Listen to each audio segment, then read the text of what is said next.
Well, I'm particularly pleased that we have 3 career diplomats before us today. However, of the 91 nominees that we've processed this year, only 10 have been career nominees, and yet we have 85 posts without Senate-confirmed ambassadors.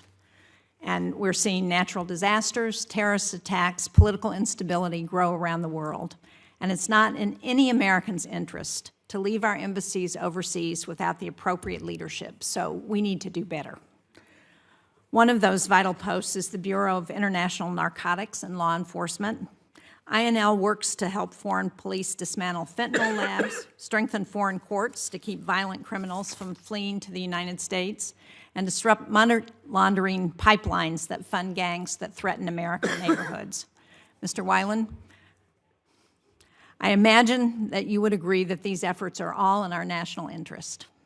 And yet the administration has fired 40 employees at the Bureau, cut more than 200 programs, and wants to slash the Bureau's budget by 83%. So, Mr. Weiland, if confirmed, how would you continue to protect Americans with such drastic cuts to the department?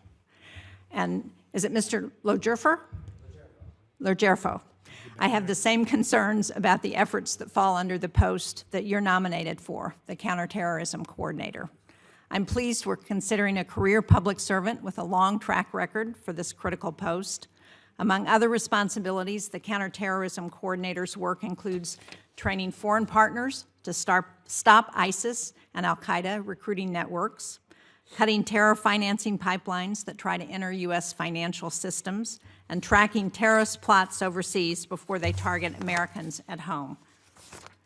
Given that the administration cut the Bureau by more than half in its reorganization over the summer, if confirmed, I want to hear how you'll make up for those cuts. Ms. Wicks, China's influence is a major challenge in our mission in Vietnam, as you know, the post you've been nominated for.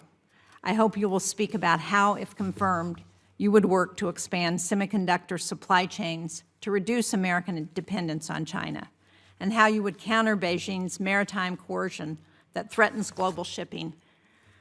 Finally, Mr. Meyer, if confirmed as ambassador to Sri Lanka, how will you support disaster relief efforts in the wake of the recent cyclone, given the dismantling of USAID?